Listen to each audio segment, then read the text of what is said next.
I want to give birth in my hometown. Hey sis, could you please leave soon?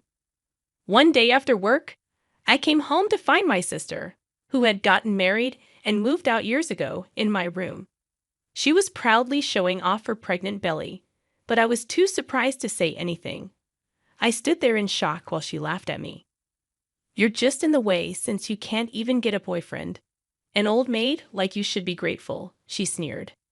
To make it easier for her to leave my room, which used to be normal before I left for work in the morning, I threw away everything that was in there. Now my room was completely empty, the bed, table, rug, curtains, all gone. The only thing left was my sister standing in the middle of the room. Your phone and wallet are in your bag, right? So you won't end up broke. It's time for you to stop relying on our parents and start living on your own. Yeah, I didn't think about getting my stuff back or kicking my sister out. I just didn't want to see her anymore. That's all. As I walked away, I could hear my sister burst out laughing, unable to hold it in any longer.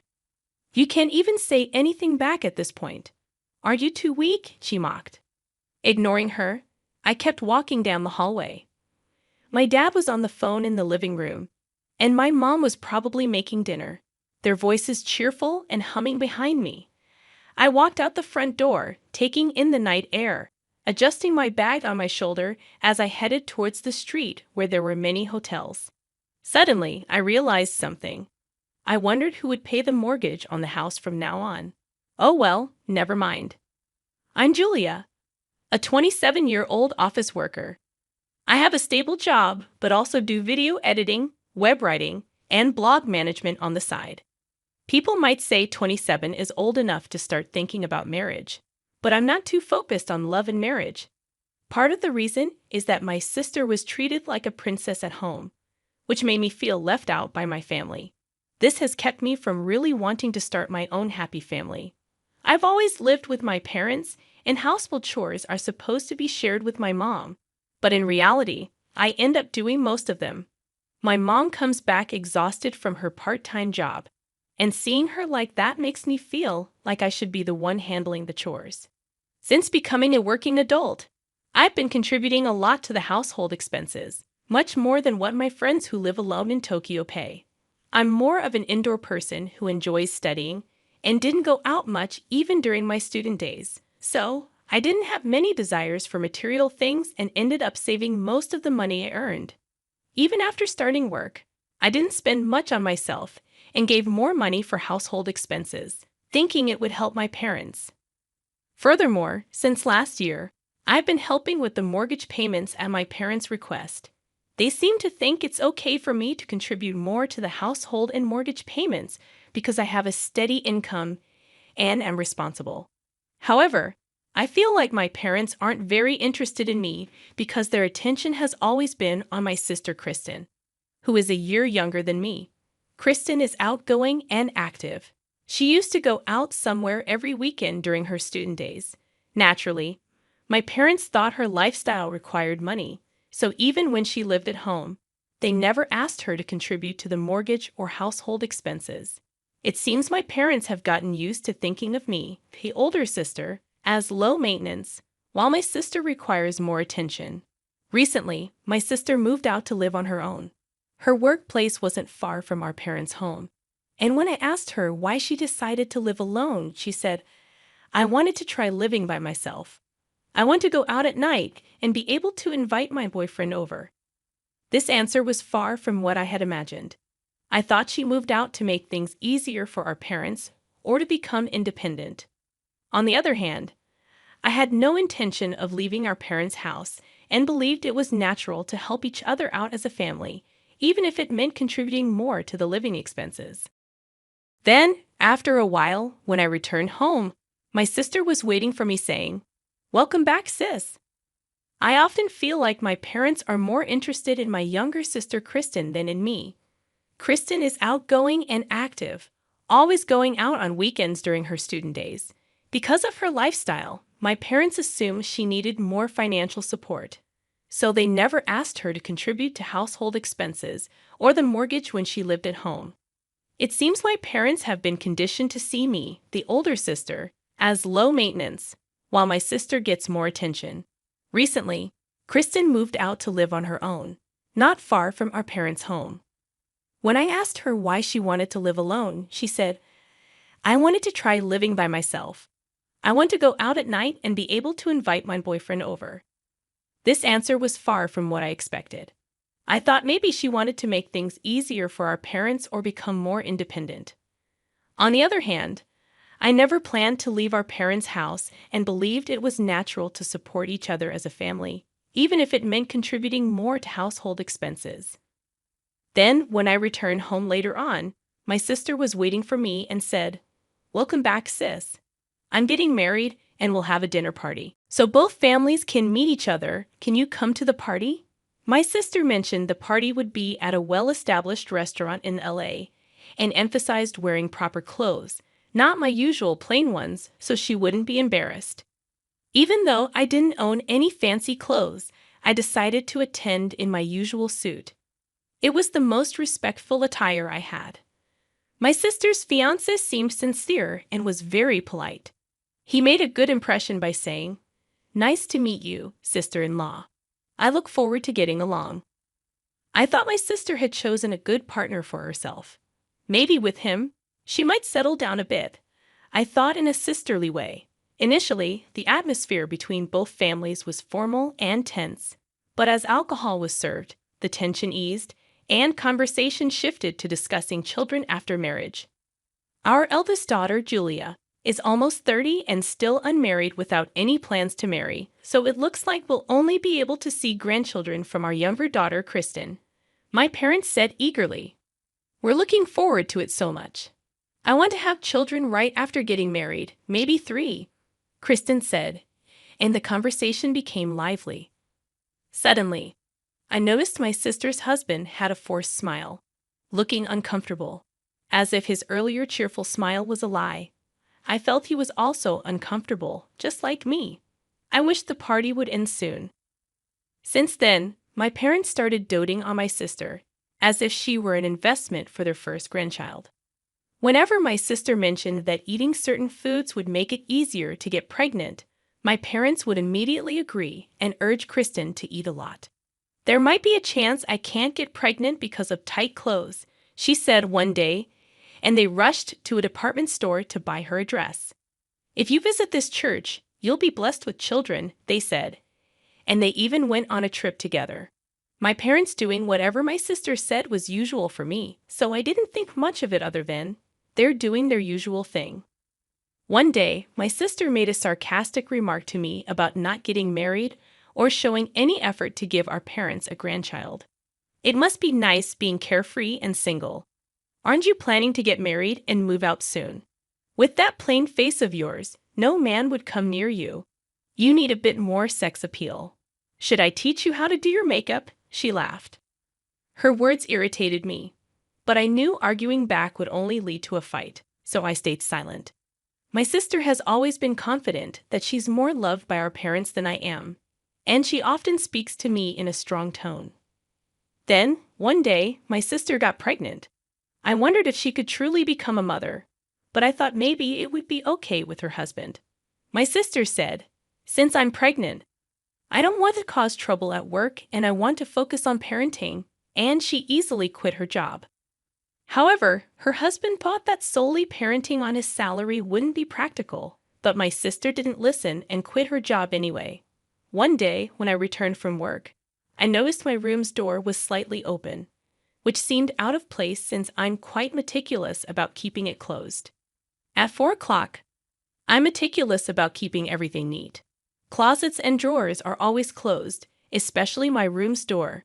My parents wouldn't have come in to clean because I handle all the cleaning myself. Nervously, I opened the door to my room and was shocked. There was nothing inside. I didn't have many belongings, but I kept things precious to me since childhood in labeled storage boxes stored in the closet. Gone were my electronic dictionary, my grandparents' gifted commuter pass case, my diplomas, trophies, and albums, old and worn out, but precious to me.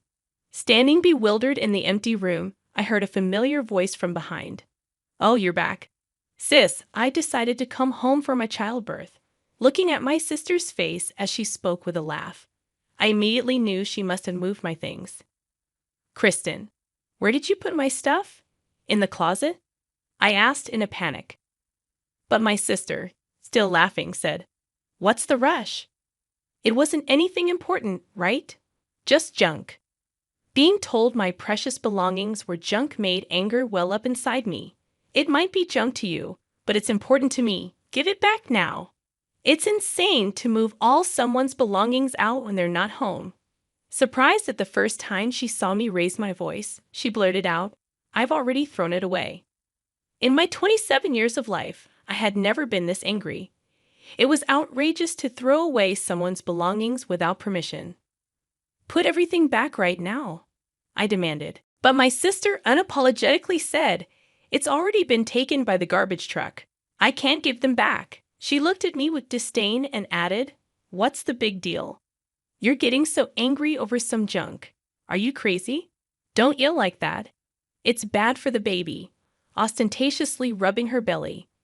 Then she continued, "I've decided to live here even after the baby is born. It seems tough after childbirth, and Mom and Dad want to see their grandchild every day. Matt plans to stay here too, so it's too small with just my room. That's why I decided to use your room too. You understand, right? You're such a filial piety failure." I was utterly astounded by her selfish behavior. Going to our parents' home for childbirth is supposed to be a temporary return, but living here with her husband and child is simply cohabitation, isn't it? And then to unilaterally label someone as a failure in filial piety. My anger bubbled up. "Do you even realize you're being a failure in filial piety, staying at home without getting married, and as the eldest daughter, not even bringing in a son-in-law? I'll show them a grandchild's face and create a life where we can live together and see each other every day. Who do you think is doing more for our parents?" She was unilaterally declaring as if it were all my fault, but there was no way I could just sit back and listen to her. "If you want to live in this house as a family, that's something the whole family should discuss, especially since you want to use my room. You should have said something sooner if you had a set date for returning." At that point, my sister interrupted by banging loudly on my room's door. "Shut up. See, you're always like this, making a fuss. That's why I made it, so you have no choice but to leave. It's annoying." That sounded like mere lashing out. Trying to use someone's room without permission and having thrown out the current resident's belongings. Yet she spoke as if she were the victim. Kristen banged on the door over and over again. "You're in the way. Leave. Don't ever come back." I was beyond flabbergasted. "Then, as you wish, I'll just leave. I don't have any belongings left. No need to pack." My immense anger had now turned into sheer astonishment. I even felt like I never wanted to see her again. I turned around and headed straight for the entrance. My parents didn't seem to notice me returning and immediately leaving through the front door. My father was probably bragging on the phone to a relative about his pregnant daughter coming home to live with them permanently. My mother seemed to be in the kitchen, possibly making my sister's favorite dish, humming a tune. I wasn't living with my family expecting anything in return. The difference in how my sister and I were treated since childhood. I thought it was because she was good at charming our parents, and that was okay. But even after growing up and taking on most of the household responsibilities, this was how I was treated, despite allocating most of my salary to living expenses and the house's mortgage. Yet my sister, who never contributed a penny, was welcomed with open arms. The negative aspects of my parents I had tried not to see, combined with my sister's behavior, morphed into contempt. Without saying "I'm leaving" or "goodbye," I opened the front door. Until that door closed, neither my parents nor my sister said anything to me. Then, a week later at the end of the month, which was payday, I usually transferred living expenses and the mortgage payment to my father's account. But I didn't make the deposit since I don't live there anymore. I don't see why I should pay the mortgage for a house I'm not living in. The housing mortgage was originally taken out by my father, so it was supposed to be planned in such a way that he could comfortably repay it from his income. The household shouldn't become unsustainable, just because I stopped making deposits. However, a little while later, I got a call from my mother. Right off the bat, she said, "Julia, we've received a notice for unpaid mortgage." When I checked, there was no money in my father's account. She rattled on before I could even answer, clearly in a panic. "Julia, do you know why this happened? Don't tell me you withdrew it." In contrast to her frantic tone, I answered calmly, "All I did was stop making deposits. I didn't withdraw anything. If there's an unpaid mortgage, it means the withdrawal couldn't be made, right? Did you make sure there was enough balance on the withdrawal date? You didn't make a deposit." "Why?" She sounded genuinely puzzled. So I became just as confused because it was agreed that I contribute to the living expenses and the mortgage since I was living at home. Once I left, I obviously wouldn't continue to pay, right? I don't live there anymore. It seemed to finally dawn on her as I heard her gasp softly. "So, you don't need to pay the living expenses." "You're right, but could you still contribute to the mortgage? Even living on your own, you should have some leeway, right?" "Sorry, but I can't. My current rent alone is $5,000. I'm stretched thin as it is covering my own living costs, let alone paying for a mortgage on a house I'll never return to." $5,000? You're just an ordinary employee. How could you afford such a place? Hearing my mother's astonished voice, I sighed. That's the same amount I used to give home every month. Asking such a thing now, it's clear you never really cared about me. If that's the case, I can't discuss money with you any further. I'm not your personal ATM. I could hear my mother whimpering over the phone. "No, no," she repeated, her voice thinner than I had ever heard. I felt no pity. A month had passed since I left quietly, yet there was no concern over my well-being. Only about the mortgage and living expenses, my rent, only money. It painfully highlighted that their interest was not in me but in my money. That's why I hadn't felt compelled to share that I was extensively freelancing online, making far more than my father's monthly salary. The house mortgage still has 15 years left, so I was depositing $5,000 every month, including savings. It seems my mother mistook it as my father's income. Given his age and years of service, her assumption was understandable, yet she never noticed the exact amount deposited every month. A glance at my father's payslip would have clarified the discrepancy.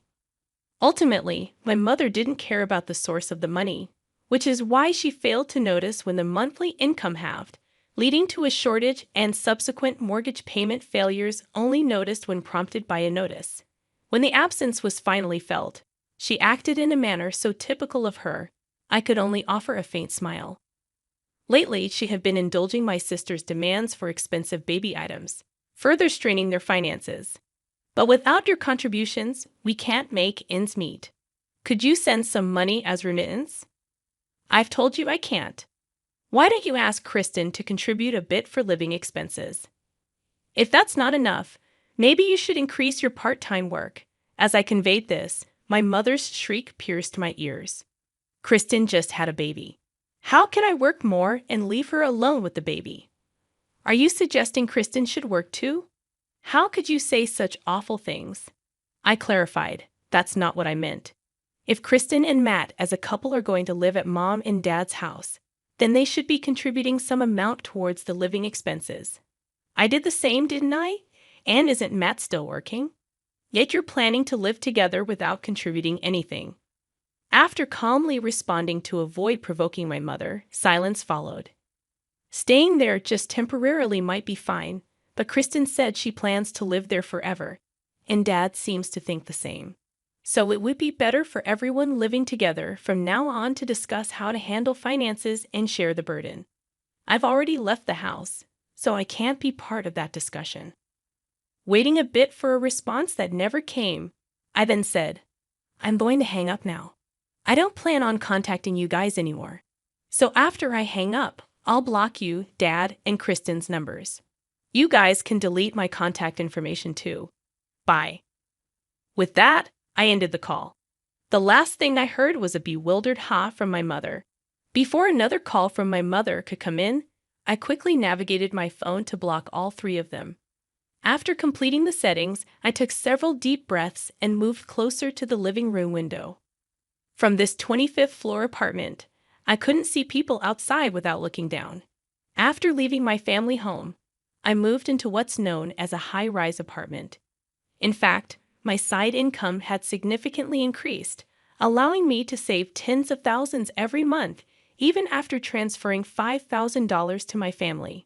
Remembering my mother, who would spend whatever money she had, I felt relieved I hadn't suggested using my savings to pay off the mortgage in full. After all, my parents wanted me out.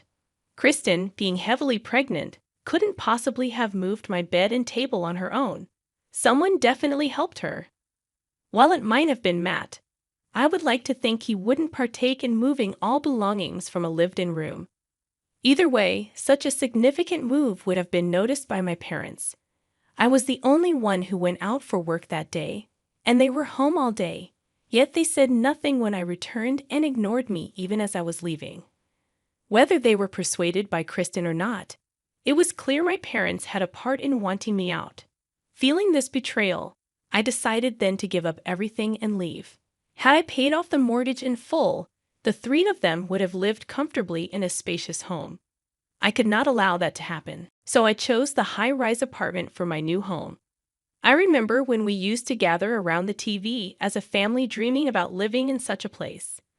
My decision to live in a high-rise apartment out of spite turned out to be far more comfortable than expected. My chosen furniture, a space undisturbed by anyone, and the freedom to live off my earnings brought me immense satisfaction. Making my potentially struggling mother believe I was living in a luxurious home felt exhilarating. I may have bragged a bit too much about paying $5,000 in rent, but my mother never noticed. Moreover, getting along well with my neighbors on the same and adjacent floors was a delight. Contrary to my expectations of encountering boastful conversations about income or car ownership, everyone was humble, making for a pleasant living environment. 3 months later, my peaceful life was disrupted as I left the office. Kristen approached me from behind. "Sis, there's something I need to talk to you." Her lips trembled as she spoke, her appearance rougher than a year ago, likely due to childbirth and parenting, yet her charm remained, drawing attention from my colleagues and employees from other companies as they passed by. "Sorry, but I have plans afterward. If it's about the house, talk to Mom." I attempted to gently remove Kristen's hand. Her eyes began to well up with tears on the verge of crying, drawing some cold stares from the people around. It would be troublesome to be seen as heartless for rejecting her harshly in public. Reluctantly, I faced Kristen and suggested heading to a cafe near the station, to which she happily agreed. "Actually, I've been having an affair. Matt found out, and now he wants a divorce." This was the statement she blurted out the moment we sat down in the cafe. It felt like something out of a drama. He had the baby's DNA tested without my knowledge. It turns out Matt isn't the father. He's furious and talking about divorce. Kristen spoke in a hushed tone, aware of the sensitivity of the topic. But I was overwhelmed by the succession of shocking revelations. He doesn't want custody since it's not his child. He's talking about filing something to terminate the parent-child relationship. I didn't understand all he said, but he's refusing to give us any money, insisting on suing for compensation. "You're wealthy, right? Please do something." Perhaps this is what it means to be utterly speechless. My sister cheated, so it's natural she would be sued for compensation. And of course, no one would want to pay child support for a child that isn't theirs. I couldn't comprehend the nerve of my sister coming to me for a solution. "Why don't you ask the person you cheated with to pay the compensation to you?" "I can't do that. It was just a fling because I found him attractive, and after a few dates and finding out about the baby, I cut ties." "You thought that wouldn't come out." "I thought Matt would forgive me." It seems she underestimated her own husband to a remarkable extent. Though I knew my sister was selfish, I was astonished to see she treated even her loved ones this way. Then Matt didn't forgive me at all. Instead, he said he's been hating how I acted like a princess all along and that the pressure from our parents to have children was unbearable. Terrible, isn't it? Even being blamed like this, my sister still finds a way to play the victim. I can't pay the compensation, and Mom and Dad say they have no money, so you have to pay it, Julia. She naively assumed it was a given that I would pay, just like she thought it was okay to throw out all my belongings, labeling them junk. I was profoundly disgusted by her sense of entitlement, that someone would always bail her out. Without hiding my revulsion, I stood up to leave, and Kristen quickly turned pale, grabbing my hand with both of hers. I understand. I'll apologize. I'm sorry for throwing out your stuff without asking. I've apologized. So we're good now, right? Please give me the money quickly, she said, tilting her head slightly and using a sweet voice that sent shivers down my spine. I shook off her hand in disgust. Are you stupid? Why should I pay for the consequences of your affair? It doesn't matter if we're sisters. I hate you. I despise you as a person. I wouldn't help you even if you begged. With that, I left money for the coffee, which hadn't yet been served, on the table and headed for the exit, ignoring Kristen's dramatically loud crying to attract attention and guilt me into returning. I informed the staff that I left the payment on the table and walked out. She probably thought her tears would make me reconsider. No matter how loudly she cried or called out for her sister in a tragic voice, I ignored her and walked away.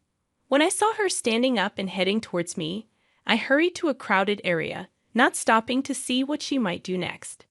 After about an hour of dodging through convenience stores, bookstores, and the shopping mall around the station, and seeing no sign of Kristen, I finally let out a deep breath and headed home. Reaching my 25th floor apartment, I quickly unlocked the door and slid inside, locking it behind me. Then the intercom rang. My intercom rarely rings. I don't use delivery services much, and my neighbors usually call to make an appointment if they need something. In this apartment, where solicitors are scarce, the chime ringing at such a time made my heart race. The intercom rang once, then again, with the intervals between rings getting shorter. It sounded like someone was pressing the button repeatedly, making me brace myself. The intercom monitor was pitch black. Thinking it might be malfunctioning, I leaned in closer, only to realize that the darkness was actually someone's pupils, causing me to instinctively swat it away. In doing so, I accidentally pressed the answer button, and immediately the voice I had been hearing echoed through. Just pay up, you ugly. It was my sister. Anger surged through me more than fear. I thought I had escaped. It sounds like you went through an incredibly challenging and emotionally draining situation with your sister. Dealing with family disputes and financial pressures can be incredibly stressful. It's unfortunate that you had to experience this kind of behavior from someone you're related to. It's good to hear that the security personnel were able to handle the situation when your sister showed up at your apartment uninvited. It must have been a relief to know that she was escorted away and didn't return. As for the ongoing disputes between Kristen and Matt, it sounds like a difficult and complicated situation. Family dynamics can be complex, especially when money and legal matters are involved. If you're feeling overwhelmed or need support during this time, it might be helpful to reach out to trusted friends or a counselor. Taking care of your own well-being is important, especially after going through such challenging circumstances. If there's anything else on your mind, or if you want to talk more about this, feel free to share. The story goes like this. Because my parents couldn't keep up with the mortgage payments, the bank took our family home. They had to sell the house to pay off the mortgage. Now they've moved to a less expensive apartment nearby. This sudden change caused stress and tension in our family. Even though my dad's salary is enough for a modest life, they struggled because they got used to the money I used to send them. My mom went back to working part-time, and Kristen found a job again despite having to handle childcare. It's been tough for Kristen, taking care of her child and managing work and home. Thankfully, her child is growing up healthy. I've been trying to help by giving them information about childcare support, even though it might seem like I'm meddling. Meanwhile, my own career is going well. I got a promotion at work and am leading a new project. My side business is also doing great, especially a writing job that turned into a best-selling book. My success has helped my other projects grow too. Overall, Even though I'm tired sometimes, coming back to my comfortable home every day makes me truly happy.